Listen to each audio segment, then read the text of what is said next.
அனைவருக்கும் வணக்கம்.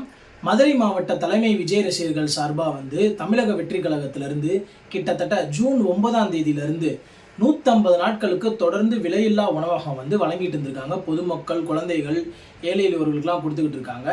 அதை கொஞ்சம் கூட ஈவு இறக்கமே இல்லாமல், மனசாட்சியே இல்லாமல் மாநகராட்சியிலேருந்து இது எங்களுக்கு டிஸ்டர்பன்ஸாக இருக்குது அப்படின்னு சொல்லிட்டு அதை ஒரு முன்னாடியே ஒரு தகவல் கூட தெரிவிக்காமல் அதை அப்புறப்படுத்திட்டு போயிருக்காங்க. நியாயமாக மாநகராட்சி பார்த்தோம்னா எல்லாத்துக்குமே லீகலாக நோட்டீஸ் கொடுப்பாங்க, எல்லாமே பண்ணுவாங்க.